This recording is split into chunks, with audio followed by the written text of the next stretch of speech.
అందరికీ నమస్కారం. ఈ రోజున ఈ గ్రహ దృష్టుల గురించి మనం చెప్పుకోబోతున్నాం. ఉదాహరణగా 30 ఆగస్టు 1994లో ఒక వ్యక్తి రాత్రి 9:45 ఒంగోలులో జన్మించారు. ఆ వ్యక్తి జన్మించే సమయానికి మరి మేషలగ్నం 15:14:13 దగ్గర ఉంది. శనిగ్రహం 15 డిగ్రీల మినిట్స్ దగ్గర ఉన్నారు. గురుడు 15 డిగ్రీల మినిట్స్ దగ్గర డిగ్రీల దగ్గర 55 నిమిషాల దగ్గర ఉన్నారు. దాదాపుగా లగ్నం మీద గురుడు యొక్క శుభదృష్టి సంసప్తక దృష్టి పడుతోంది. గురు శనులకు మధ్యన శుభదృష్టి కనపడుతోంది. మనకు మామూలుగా ఏం చెప్తారంటే ఈ గురు శనులకు మధ్యన శుభదృష్టి ఏర్పడుతోంది కాబట్టి ఈ వ్యక్తికి ఇది జీవితాంతం ఈ శుభదృష్టి ఉంటుందనేటువంటి భావన ఉంది. గ్రహ దృష్టులకు సంబంధించి వాటి ప్రభావం ఎంతవరకు ఉంటుందనే విషయాన్ని అర్థం చేసుకోవడానికి సంబంధించిందే ఈ యొక్క అవగాహనకు సంబంధించినటువంటి కార్యక్రమాన్ని మీరందరూ గుర్తించాలి. జన్మించిన సమయానికి గురుశనులకు మధ్యన 120 డిగ్రీల శుభదృష్టి ఉంది. ఎందుకని దాదాపుగా ఇంకొక 14 డిగ్రీలు తులారాశిలో ఉంది. ఇక్కడొక 30 డిగ్రీలు, ఇక్కడొక 30 డిగ్రీ, ఇక్కడ 30 డిగ్రీలు అంటే 14 ప్లస్ 30 44, 74, ఒక 30 104 ప్లస్ ఒక 15 119. ఇది 115 డిగ్రీల నుంచి 125 డిగ్రీల వరకు కూడా కోణ దృష్టి పనిచేస్తుంది. అంటే ఒక గ్రహం ఉన్న చోటు నుంచి 120 డిగ్రీల దూరంలో మరొక గ్రహం ఉంటే శుభదృష్టి పరిపూర్ణంగా ఉంటుంది. ముందు వెనకలకు కూడా ఒక 5 డిగ్రీల పాటు వేరియేషన్ అనేటువంటి దాన్ని అంటే మార్పుని మనం అంగీకరించవచ్చు. ఇది చూసుకుంటే ఎప్పుడు ఈ దృష్టి బాగా పనిచేస్తుంది మామూలుగా అంటే గురు దశలో శని దశలో బాగా పనిచేస్తుంది. ఎందుకంటే గురు శనులకు మధ్యలో శుభదృష్టి ఉంది కాబట్టి గురు దశలో శని అంతర్దశలో కానీ శని దశలో గురు అంతర్దశలో కానీ బాగా పనిచేస్తుంది. అందుకు సంబంధించినటువంటి అవగాహన ఇప్పుడు తెచ్చుకునే ప్రయత్నం చేద్దాం. గురుదశ 18/10/2016 నుంచి 18/10/2032 వరకు ఉంది. ఓకే, గురుదశలో శని అంతర్దశ అనేటువంటిది 6/12/2018 నుంచి 19/6/2021 వరకు ఉంది.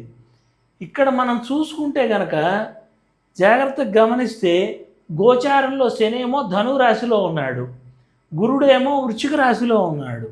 అంటే ద్విద్వాదశ దృష్టి ఉంది. ఈ రకమైన దృష్టి వచ్చినప్పుడు అంటే సంచారం చేస్తున్నప్పుడు 30 డిగ్రీల దృష్టి దూరంలో ఉంటే కనుక వారిద్దరికీ శుభదృష్టిగా మనం అనుకోవచ్చు. ఏదో ఒకసారి కొద్దిగా పనిచేసింది. తర్వాత మనం 6/12/2019 చూసుకుందాం. అంటే ఎప్పుడైతే కనుక గురులో శని ప్రారంభమైందో ప్రతి సంవత్సరం ఎంతవరకు అయితే ఉందో అంతవరకు ఆయా సంవత్సరాలు అదే తారీఖు అదే మాసానికి చూసుకుందాం. చూసుకుంటే శని గురు శుక్రకేతువులు అందరూ కూడా ధనురాశిలో కలిసి ఉన్నారు. ఇదేం అనుకూలంగా పనిచేయదు. సమాగమ దృష్టి అనేటువంటిది సమాగమంలో ఉండకూడదు. అంటే జన్మకాలీన సమయానికి కోణ దృష్టిలో ఉన్న ఒక గ్రహం వాటి యొక్క దశాంతర దశలు ఒక గ్రహానికి ఇంకో గ్రహం అలా ఉన్నప్పుడు వాటి దశాంతర దశలు వచ్చినప్పుడు మళ్ళీ శుభదృష్టి ఏర్పడాలి. ఇక్కడ సమాగమ దృష్టి శుభదృష్టి కాదు. 6/12/2020 చూద్దాం. గురుశనులు ఇద్దరు కలిసి ఉన్నారు, అది కూడా శుభదృష్టి కాదు. తర్వాత గురుదశలో శని అంతర్దశ ముగిసే 19/6/2021 నాటి గ్రహస్థితి చూడండి.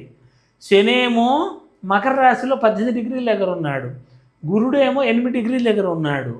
అంటే ఎంత ఇద్దరి మధ్యన దూరం 20 డిగ్రీలు మాత్రమే ఉంది. 20 డిగ్రీలు శుభదృష్టి కాదు, 30 డిగ్రీలు ఉంటే శుభదృష్టి.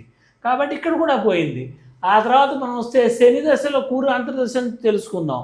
ఎందుకని గురులో శని అంతర్దశ మనం మొత్తం చూసుకున్నాం వరుసగా.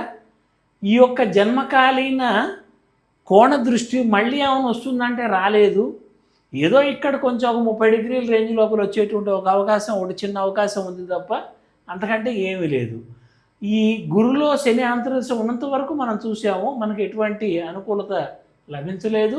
కాబట్టి శని దశలో గురు అంతర్దశ చూద్దాం.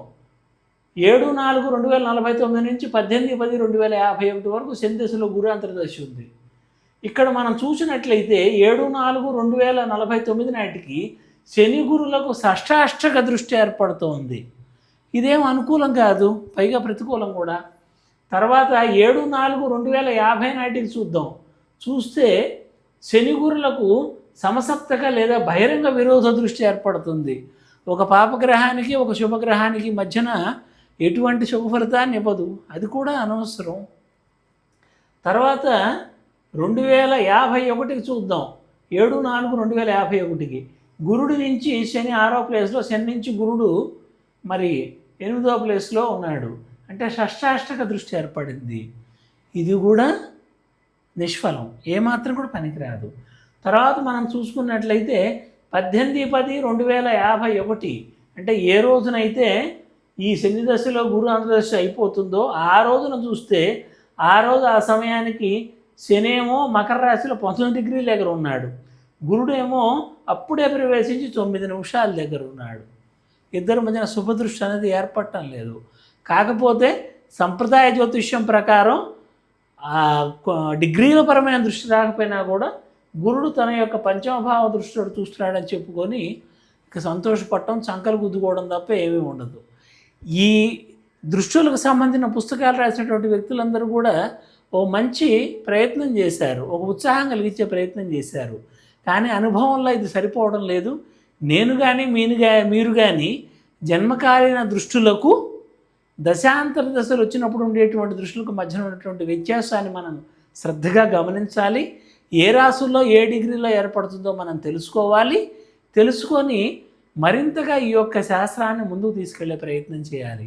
అప్పటిదాకా టైంపాస్ చదువుకోవడానికి, గ్రహదృష్టులకు సంబంధించినటువంటి పుస్తకాలు ఒక ఉత్సాహాన్ని నింపుకోవడానికి, ఒక సంతోషాన్ని నింపుకోవడానికి పనికొస్తే కానీ అంతకు మించి దేనికి పనికిరాదని తెలియజేయడానికి విచారిస్తున్నాను. మీ గుంటుపల్లి వెంకట సత్యసాయిరాం, హైదరాబాద్. మరిన్ని ఉపయోగకరమైనటువంటి అంశాలతో త్వరలోనే మీ ముందుకు వద్దాం. నమస్కారం, నమస్తే.